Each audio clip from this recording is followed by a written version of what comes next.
جوانترین سڵاتان لەبێت لە تەلەڤیزیۆنی پەروەردەیەوە هەواڵا پەروەردەیەکانتان پێشکەش دەکرێت. وتەبێژی حکوومەتی هەرێم ڕۆژانی پشووی جێژنی ڕەمەزان ڕادەگەێنێت و دەڵێت لە 2/6 تاکو 9/6 پشوو دەبێت. لە کۆنگرێکی ڕۆژمانیدا سەفین دزەی وتەبێژی ڕسمی حکوومەتی هەرێم ڕایگەیاند پشووی جێژنی ڕەمەزان لە 2/6 2019ەوە دەست پێ دەکات کا دەکاتە ڕۆژی یەکشەممەی داهاتوو ڕۆژی 9/6 2019 دەوامی فەرمانگەکان دەست پێ دەکاتەوە واتە لە 2/6 تاکو 9/6 پشوو دەبێت.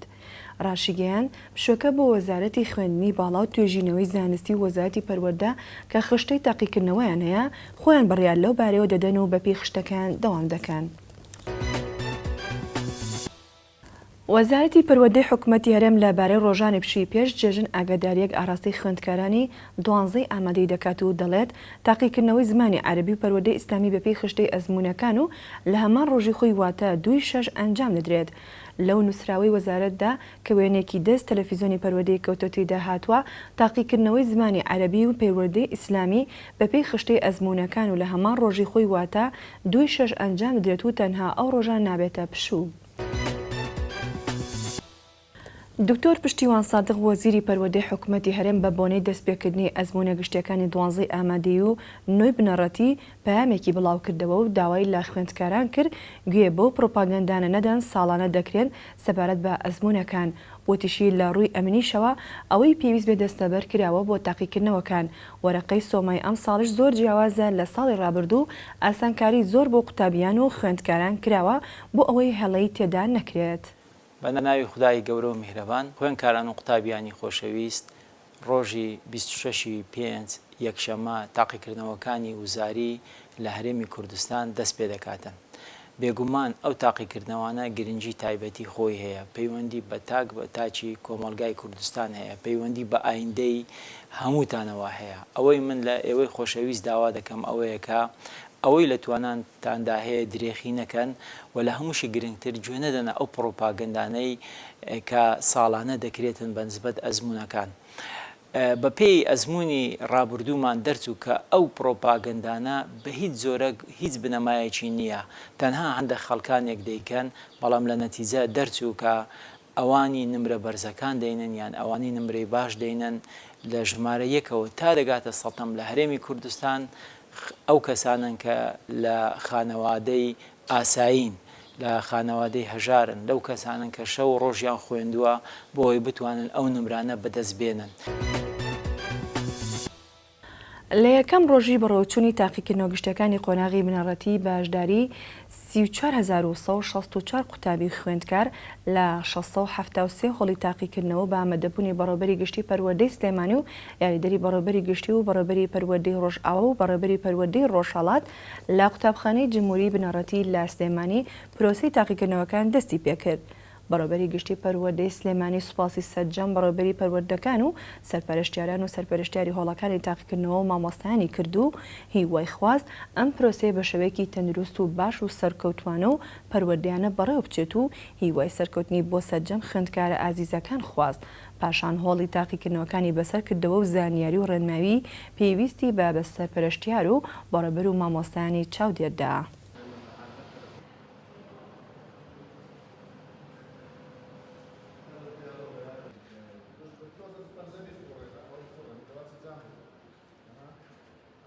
ئێمە ئەمڕۆ لە تاقیکردنەوەی پۆلی نیشتیمانیەکان با بڵێن پۆلینۆ تاقیکردنەوەی نیشتیمانی 673 هۆڵمان هەیە و پارێزگای هەڵەبجەش لای ئێمە پرسیار وشتی بۆ چووە بەوانیشەوە و 34,164 قوتابی خوێندکار بەشدارن و بۆ هەر هۆڵێکیش 8 بەڕێوەبەر و یاریدەر و چاودێردانراوە کە 5424 مامۆستا و بەڕێوەبەر و یاریدەرمان هەیە و 673 سەرپەرشتیاری بەڕێزیش بەشدارن لە سەرپەرشتکردنی تاقیکردنەوەکان.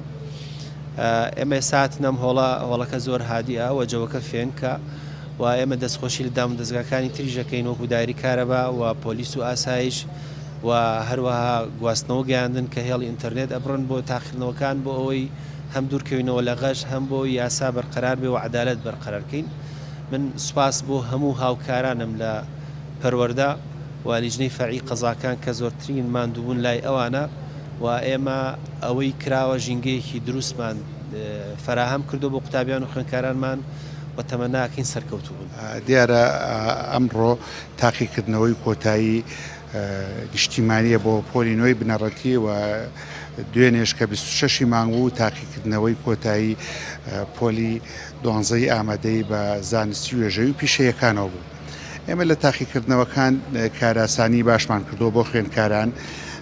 ئەوەی مەبەستمانە لە ڕووی پەروەردەییەوە گرنگجیەوەیە کە خوێندکار تا چەند ئاسوودە بێ ئیمتیحان دەکات، تا چەند دڵی خۆش بێ بە ئیمتیحان بۆەوەی لە جەوێکی ترس ناک و ترس بچێتە دەرەوە.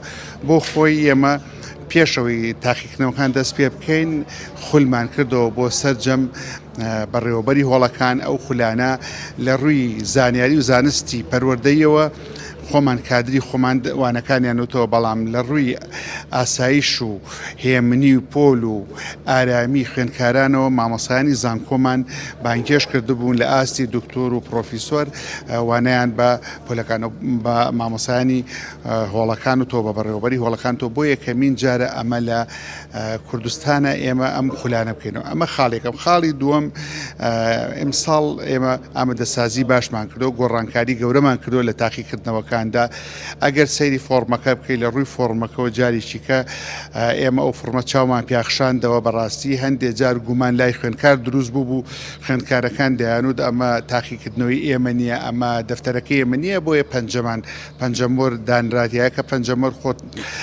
لە ڕووی عیلمیەوە ئەوەتەی بڵێن کۆمەلگا دروست بووە، ئەوەتەی یاسا هەیە، دایمەنی احتیما دەکرێت سەر پەنجە، چونکە خطوتی پەنجە هیچ کەسێ لە هیچ کەسی کە ناچێت.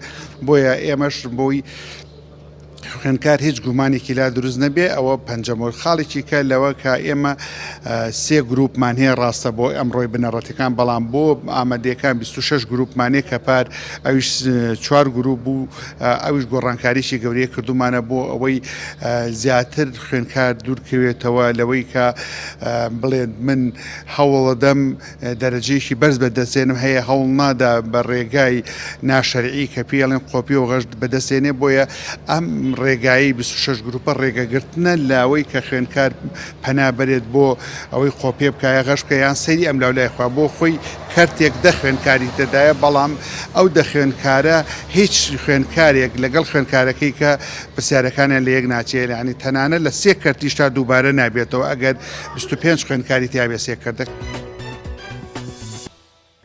بەمەبەستی ئاگاداربوون لە چۆنێتی بەڕێوچوونی تاقیکردنەوەکان بەپێی میگانیزم و ڕێنمایەکانی وەزارەتی پەروەردە، مامۆستا سۆران محەممەد بەڕێوەبەری پەروەردەی سەی سادق سەردانی هۆڵەکانی تاقیکردنەوەی نوێی بنەڕەتی کرد. لە سنووری پەروەردەی سەی سادق لە خولی یەکەمی تاقیکردنەوەکان نزیکەی 1649 قوتابی قۆناغی نوێی بنەڕەتی بەشداری تاقیکردنەوەکان دەکەن و دابەشکراون بەسەر 29 هۆڵی تاقیکردنەوە و زیاتر لە 203 مامۆستا سەرپەرشتی و چاودێری تاقیکردنەوەکان دەکەن. بەڕێوەبەری پەروەردەی چەمچەماڵ بە هاوڕێیەتی قایمقامی چەمچەماڵ و هۆڵەکانی تاقیکردنەوەی پۆلی نوێی بنەڕەتیان لە قەزای چەمچەماڵ بەسەر کردەوە. سەردانەکە بۆ دڵنیابوون بوون لە هۆکارەکانی فێنکەرەوە و هەبوونی کارەبای هۆڵەکان و هەبوونی کارمەندانی هێز ئەمنیەکان و پاراستنی هۆڵەکان بۆ ئەوەی خوێندکاران لە کەشێکی ئارامدا تاقیکردنەوە ئەنجام بدەن. لە قەزای چەمچەماڵ 67 هۆڵی تاقیکردنەوە هەیە. 3950 خوێندکار بەشداری تاقیکردنەوەکان دەکەن، زیاتر لە 400 مامۆستاش سەرپەرشتی هۆڵی تاقیکردنەوەکان دەکەن. بە سەرپەرشتی مامۆستا بەشدار عەبدولخالق خۆشناو بەڕێوەبەری گشتی پەروەردەی هەولێر و ڕزگار محەممەد قایمقامی قەزای مەخموور و ژمارەیەک سەرپەرشتیار و مامۆستا و میوانان مەراسیمی ئاڵۆگۆکردنی پۆستی بەڕێوەبەری پەروەردەی مەخموور بەڕێوە چوو. لە پای خزمەتی زۆری بۆ بەڕێوەبەرایەتی پەروەردەی مەخموور و لەو ماوەی کە وەک بەڕێوەبەری پەروەردەی مەخموور کارەکانی زۆر بەڕێکوپێکی ئەنجام داوە، لە سەردانێکی بەڕێوەبەری گشتی پەروەردەی هەولێر وێڕە دەستخۆشی لە ئەرک و ماندووبوونی لە مەراسیمێکدا مامۆستا ڕەسوڵ محەممەد دەمین وەک بەڕێوەبەری نوێی پەروەردەی مەخموور لە جێگەی مامۆستا ئەباز محەممەد دەست بەکار بوو. جێگەی باسە بەڕێوەبەرایەتی پەروەردەی مەخموور لە ساڵی 2023ەوە دامەزراوە و مامۆستا داوشڕۆڵ یەکەم بەڕێوەبەری پەروەردەی مەخموور بووە. هەر بەم بۆنەیەوە مامۆستا بەشدار عەبدولخالق سوپاس و پێزانی خۆی بەخشیە مامۆستا ئەباز محەممەد کە ماوەی 7 ساڵە وەک بەڕێوەبەری پەروەردەی مەخموور خزمەتی کردووە.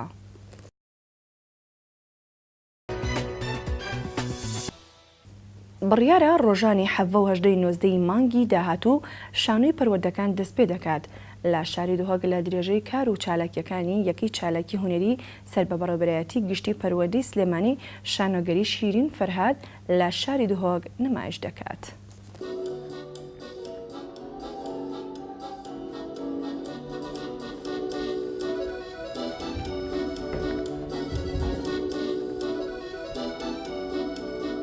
ئەوەیە کە هەمیشە شەوانی زستان نانکەمنەوەکانی لە خۆی کۆ ئەکردەوە و ئەیوت وەرن ڕۆڵەکانم با چیرۆکی کێوە بێستونەکەی شیرین و فەرهاتان بۆ بگەن. چۆن بە تەنها شەوێک ئەو شاخەی لەوێدا خۆت کردوتەوە ئەمە کاری سیحر و جادووە وەبرێ لە حەڤە و هەژدە و نۆزدەی مانگی شەشدا لە شاری دوهۆک ڤیسیڤاڵی شانۆی پەروەردەکانی هەرێم سازکردیەکە وەزارەتی پەروەردە سەرپەرشتی ئەکات. ئێمەش وەکو بەڕێوەبەری گشتی پەروەردەی سلێمانی بەشداری بە شانۆگەریەک شیرین و فەرهاد شیرین و فەرهادەکەی نانکەمکرد نووسینی مامۆسایی بە هونەرمەند مامۆستا بەڕێزە و دەرهێنانی مامۆستا بەڕێز و مامۆستا شادان. ئێمەش وەکو بەڕێوەبەری چایی قوتابخانەکان سەرپەرشتی ئەمیشکا ئەکەین و ئینشاڵڵا بینە دوهۆک بەشداری پێ ئەەکەین لەم ڤیسیڤاڵەتە. ئەوەی شایانی باسە ئەم قوتابخانەیەکەم هەڵماژاردووە قوتابیانی قوتابخانەی لێرازانەی منەڕەتیە زۆر بە گوێرە هاتوون تباری ئیشەکەەوە ئیشێکی باشی تیاکەن. ئێستا لە سەرەتا ئیشەکانە تاوامان کرد و پێشتونی ناوەندی ئیشەکان ئینشاءڵڵا هەمووی مانگ بەرەو دووە بکشین.